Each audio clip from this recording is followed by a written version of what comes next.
Jakarta adalah kota yang sangat sibuk dengan kehidupan penduduknya yang beragam. Berbagai hal akan kita temui di Jakarta, mulai dari gedung-gedung tinggi, para pedagang asongan yang tak kenal menyerah, hingga suasana padatnya jalan raya yang sudah menjadi ciri khas kota Jakarta.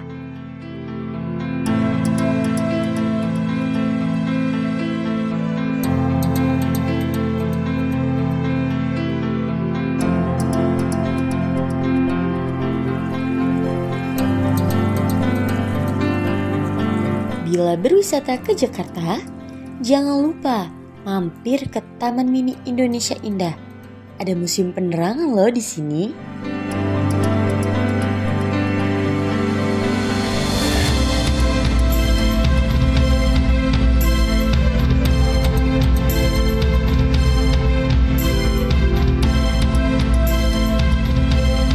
Museum ini berisi tentang segala sejarah mengenai komunikasi di Indonesia pada zaman dahulu hingga sekarang. Mulai dari perkembangan layanan komunikasi dari masa ke masa, hingga peristiwa-peristiwa penting yang ditampilkan dalam bentuk diorama. Museum Penerangan ini berisi tentang sejarah layanan informasi dan komunikasi pada zaman dulu. Jadi perkembangan komunikasi dari cara penyebarannya, alatnya itu ada di Museum Penerangan.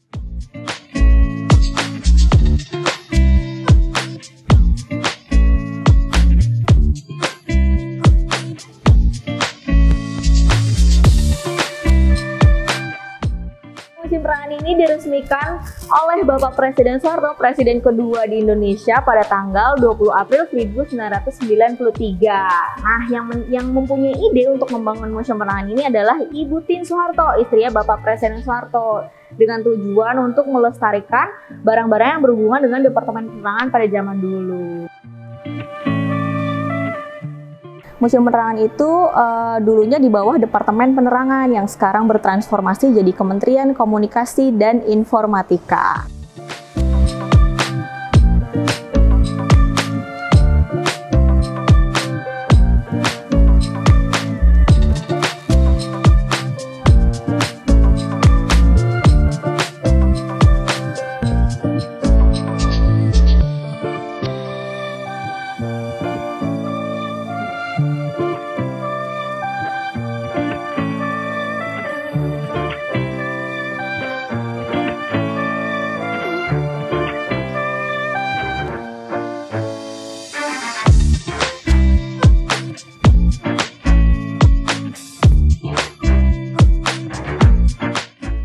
Baru saja masuk ke museum ini, saya langsung disambut oleh alat komunikasi tradisional, yaitu kentongan, yang berada tepat di depan pintu masuk ruang pameran. Selain bentuknya yang indah ini, kentongan juga banyak fungsinya loh, mulai dari sarana untuk mengumpulkan warga, hingga pengingat adanya suatu bahaya. Bergeser ke kiri, saya disuguhkan oleh satu dinding besar yang berisi perjalanan waktu layanan informasi dan komunikasi di Indonesia. Didukung oleh literatur dari berbagai peristiwa penting dan alat-alat bersejarah yang dipamerkan. Mulai dari kerajaan-kerajaan Nusantara yang menggunakan tahuri atau kerang tiup sebagai alat komunikasinya. Berlanjut ke tahun 1885, di mana pada tahun tersebut lahir surat kabar Retno Dumilah, yang merupakan surat kabar pribumi pertama kali milik Indonesia, yang pada saat itu masih bernama Hindia Belanda. Jadi kentongan itu digunakan oleh masyarakat di dataran tinggi atau di pegunungan. Nah, kalau yang ini nih, ini namanya trompet toys atau trompet kerang. Jadi trompet toys atau trompet kerang ini digunakan oleh masyarakat di pesisir pantai. Nah, ini digunakan untuk mengumpulkan masyarakat juga. Jadi di sini juga kalau niupnya cepat biasanya ada informasi yang urgent kayak misalnya ada bencana alam dan yang lain sebagainya gitu. Itulah perbedaan dari alat komunikasi tradisional yaitu kentongan sama trompet kerang. Selanjutnya pada tahun 1925, Indonesia mulai mengenal alat komunikasi elektronik yaitu radio, yang digunakan sebagai sarana perjuangan masyarakat Indonesia pada masa kemerdekaan. Dan terakhir, ada kamera video yang berfungsi untuk merekam peristiwa penting maupun media penyebar informasi pada zaman setelah kemerdekaan.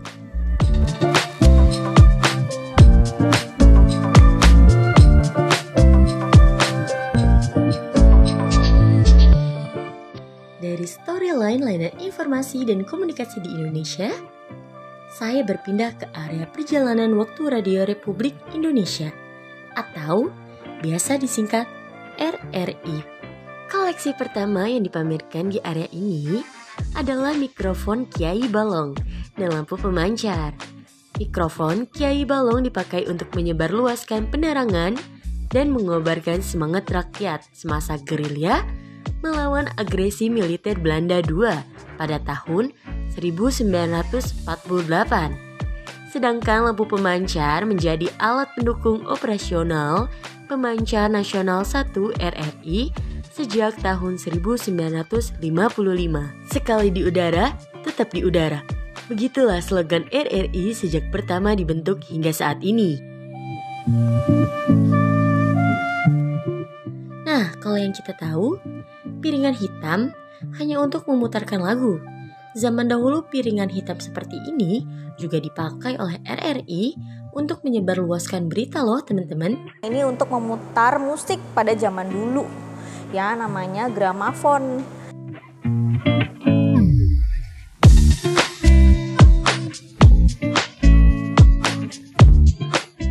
Kita itu dijajah sama Belanda 3,5 abad.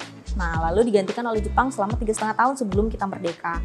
Jadi, setelah si Jepang itu masuk, sinar radio Nihrom ini ditarik dari peredaran dan digantikan oleh radio umum ini. Ini juga sebenarnya basicnya hampir sama karena memang siarannya siaran bahasa Jepang dan isi propaganda. Orang Indonesia itu benar-benar dilarang untuk mendengarkan radio-radio yang lain. Di samping karena orang Indonesia kan dulu termasuk kurang berada ya atau miskin gitu. Jadi memang radio itu mahal. Jadi mereka hanya bisa mendengarkannya kalau di rumah-rumah yang kayak saudagar atau yang lain.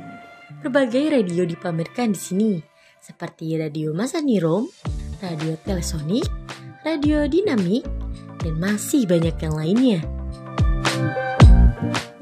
Radionya unik-unik banget ya guys.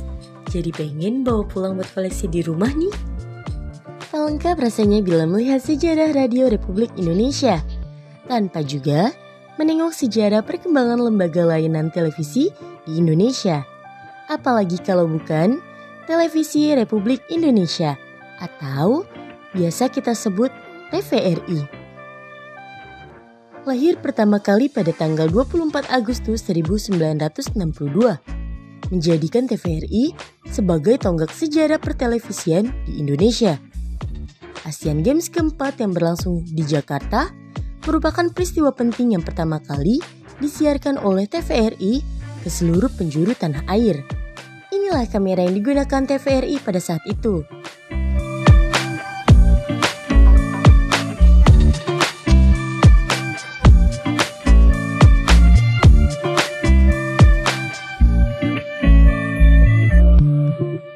Kamera elektronik merek NEC buatan Jepang ini kerap digunakan TVRI pada peristiwa-peristiwa penting seperti Games of the New Emerging Force atau GANEVO pada tahun 1963, Sidang Umum MPRS pada tahun 1967, pelantikan Jenderal Soeharto pada tahun 1971, dan masih banyak peristiwa penting lainnya. Selain kamera, di sini juga terdapat berbagai macam peralatan pendukung lain, seperti komputer, audio control, dan lampu sorot pertama TVRI yang digunakan sekitar tahun 1962 hingga 1970.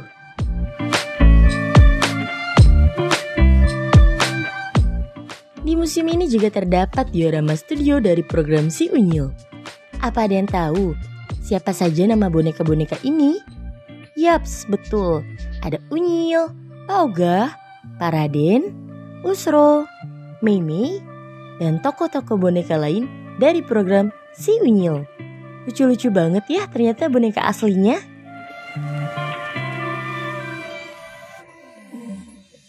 Kata Unyil berasal dari mungil, yang berarti kecil.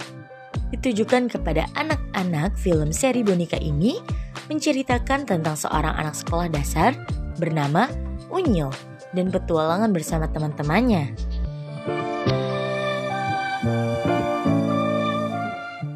seperti yang kita tahu, bahwa proses penerangan masyarakat tidak hanya lewat lembaga penyebar informasi, melainkan juga lewat program hiburan, dan salah satunya adalah setelah studio Si Unyil, selanjutnya kita beralih ke studio TVRI yang berisi diorama yang menggambarkan suasana di dalam studio TVRI pada zaman dahulu. Dan seperti inilah gambaran para karyawan TVRI ketika sedang menjalankan tugasnya sebagai penyedia informasi, mulai dari news anchor, kameramen, hingga program director.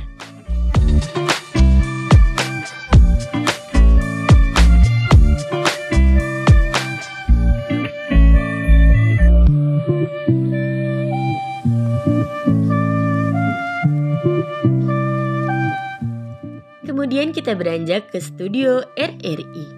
Tidak jauh beda dengan studio TVRI, studio ini memamerkan diorama yang menggambarkan situasi ruang kerja RRI. Di bagian ini dapat kita lihat proses kerja newsreader hingga program director dalam menyajikan sebuah berita.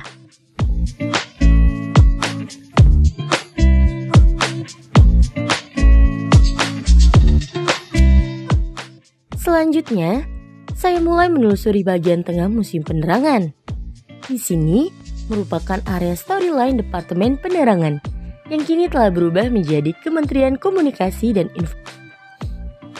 Pada bagian ini terdapat berbagai alat pendukung seperti proyektor film strip, kamera PGRS atau Paraku, dan pesawat penerima televisi pertama di Indonesia yang membantu Departemen Penerangan dalam melaksanakan tugasnya sebagai juru penerang. Proyektor film strip merupakan proyektor buatan Amerika Serikat dengan merek Colt seri M21555 model 300p dengan dimensi 35x20 cm yang menggunakan film 35mm atau kamera PGRS atau Paraku digunakan pada saat melibat operasi penumpasan gerombolan komunis PGRS atau Paraku dan gerakan PKI gelap di daerah tersebut pada tahun 1967. Pada area Departemen Penerangan juga terdapat beberapa keunikan, yang diantaranya adalah tampilan diorama-diorama mini dari proses penyebaran informasi yang dilakukan oleh Departemen Penerangan. Yang pertama, ada diorama juru penerang saat melakukan demonstrasi bagaimana cara menanggulangi bencana alam. Diorama juru penerang saat melaksanakan tugas penerangan pada masyarakat Irian. Diorama operasional penerangan melalui kelompok pendengar, pembaca, dan pemirsa atau kelompok pencapir. Diorama operasional penerangan melalui Pekan Penerangan Pedesaan atau Pependes. Selain area storyline Departemen Penerangan, di bagian tengah museum ini juga terdapat area film Indonesia. Di bagian inilah kita dapat melihat sejarah perfilman Indonesia dari zaman dahulu hingga sekarang. Yang paling menarik perhatian saya adalah proyektor film yang besarnya melebihi saya ini dan kamera film yang melahirkan film pertama Indonesia berjudul Darah dan Doa. Kamera dengan merek Eclair Cameflex yang mempunyai berat 12 kg ini menghasilkan film pertama Indonesia pada tanggal 30 Maret yang kemudian dijadikan Hari Film Nasional.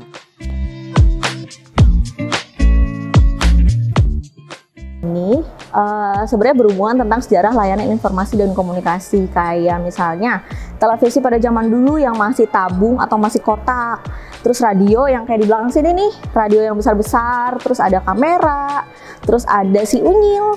Sama di sini juga selain ada koleksi juga ada studio-studio, kayak ada studio Unyil, studio TVRI, dan studio RRI. Alat-alat pendukung perfilman zaman dahulu seperti kamera film 35mm yang digunakan di Indonesia setelah akhir Perang Dunia II dan perekam suara merek Edison Voice Writer Edipon terlihat masih sangat terawat tersimpan di area ini. Selain banyaknya koleksi peralatan sejarah, berbagai penghargaan film Indonesia juga dipamerkan di sini, mulai dari Piala Citra, Piala Bing Slamet, Piala Vidya Utama, Piala Ki Muhammad Said, hingga Piala Ismail Marzuki, dan masih banyak penghargaan-penghargaan lainnya. Rasa beruntung menjadi bagian dari Indonesia yang kaya akan prestasi. Di bagian ini juga terdapat riwayat para menteri komunikasi dan informatika dari masa ke masa.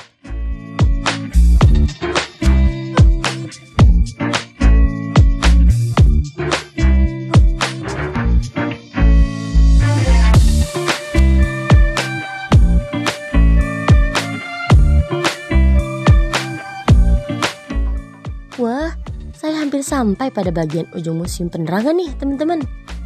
Area ini merupakan area dari teknologi grafika. Berbagai macam alat ketik dan cetak dipamerkan di sini. Mulai dari mesin ketik berbagai huruf seperti huruf Indonesia, Jawa, dan Arab.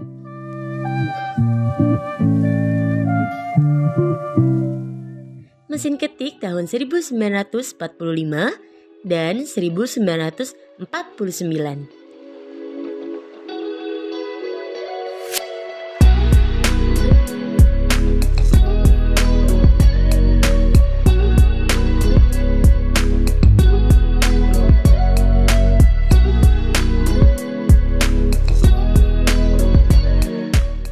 Di bagian ini juga terdapat mesin cetak 3 zaman, hingga mesin cetak tinggi yang cara penggunaannya lebih rumit dari mesin cetak yang lain.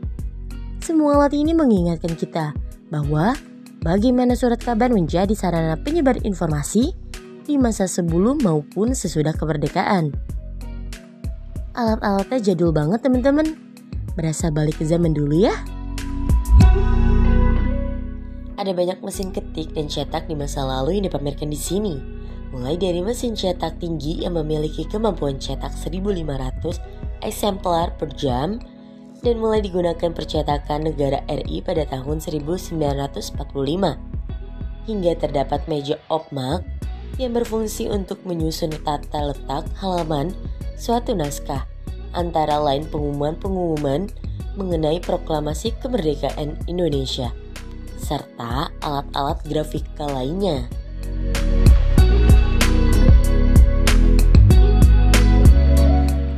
Yang pertama ada penyiaran peristiwa bersejarah pertama kali, yaitu Asian Games 4 yang dilangsungkan di Jakarta.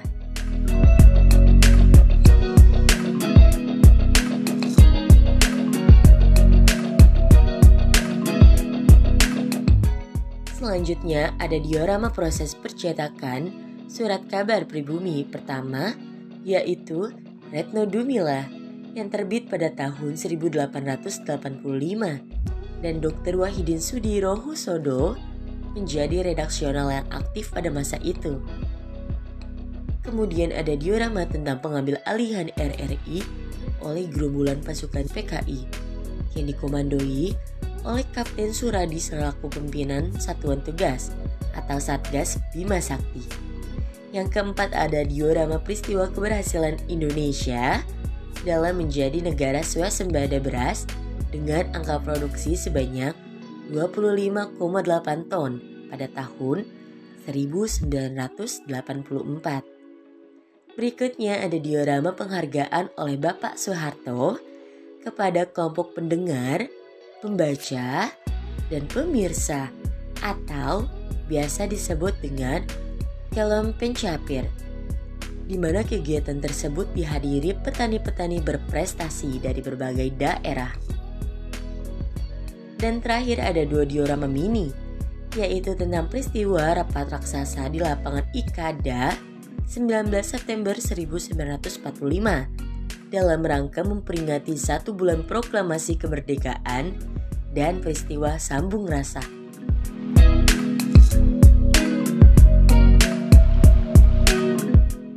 Jadi Ibu Tin itu bermaksud untuk mau melestarikan barang-barang yang berhubungan tentang Departemen Penerangan pada zaman dulu, karena Bu Tin tuh merasa kalau Departemen Penerangan itu sangat penting untuk merebut kemerdekaan kah atau mengisi kemerdekaan sampai penyebaran informasi dari pemerintah ke masyarakat. Jadi dulu itu kenapa nggak ada hoax? Jadi karena itu, jadi di Departemen Penerangan itu ada namanya juru penerang. Juru penerang itu adalah orang yang menyebarkan informasi dari pemerintah ke masyarakat. Makanya Bu Tin itu pengen banget kayak melestarikan barang-barang di Departemen Penerangan itu.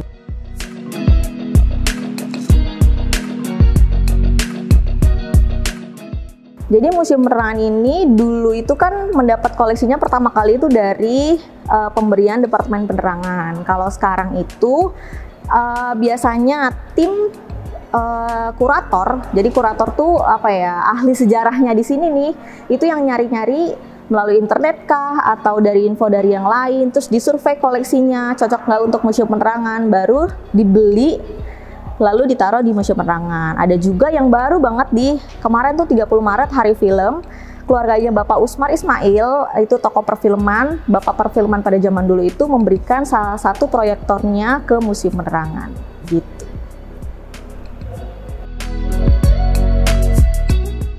Kalau koleksi yang berkesan, yang unik, ini saya ambil dari pameran-pameran ya. Jadi kalau di pameran ini benar-benar jadi primadonanya. Kalau di pameran itu mesin ketik huruf Jawa. Jadi mesin ketik huruf Jawa itu tutsnya itu Hono Coroko gitu. Sama paling apa ya, Unyil sih. Unyil tuh anak-anak benar-benar yang excited banget kalau ngelihat, karena memang mereka kayak mengenal kartun-kartun pada zaman dulu. Nggak bisa dipungkiri sih ya, Museum Penerangan tuh kehilangan banget banyak pengunjung, karena memang sebelum pandemi tuh kita bisa sehari bisa 1.000 orang yang masuk sini, bentuknya rombongan gitu. Nah selama pandemi ini tuh kita benar-benar berinovasi supaya pengunjung masih tetap bisa ngelihat dalamnya Museum Penerangan. Nah ada salah satu program yang udah berjalan dari tahun awal 2020, awal pandemi, yaitu namanya Virtual Experience Museum Penerangan. Jadi itu adalah jalan-jalan secara virtual melalui aplikasi Zoom ke dalam Museum Penerangan. Nah itu bener-bener yang kita bener-bener mandu, ada kameramennya, terus di situ juga ada kuis-kuisnya, dan itu memang dikemas sangat menyenangkan untuk anak-anak. Jadi walaupun sejam, mereka tuh nggak bosen untuk ngelihat laptop atau handphonenya. Paling itu sih. Jadi kita memang berinovasi untuk membuat apa ya, membuat program-program yang bisa dilakukan secara online. Selain virtual, kita biasanya menyisipkan tentang dongeng-dongeng gitu. Kalau yang buat mahasiswanya biasanya kita buat webinar. Museum Penerangan ini di dalam areanya Taman Mini Indonesia Indah, tepatnya di dekat pintu 2 ya, di depan Anjungan Jambi sama Anjungan Riau. Jadi kalian kalau searching di Maps bisa tuh langsung Museum Penerangan gitu. Nah Museum Penerangan ini karena punyanya Kementerian Komunikasi dan Informatika, makanya Museum Penerangan ini gratis. Jadi kalian jangan sungkan-sungkan untuk datang ke Museum Penerangan. Tunggu apa lagi teman-teman? Udah tempatnya mudah dijangkau, tiket masuk museumnya juga gratis lagi. Yuk ke Museum Penerangan untuk menambah edukasi. Eits, tapi sehabis pandemi ya.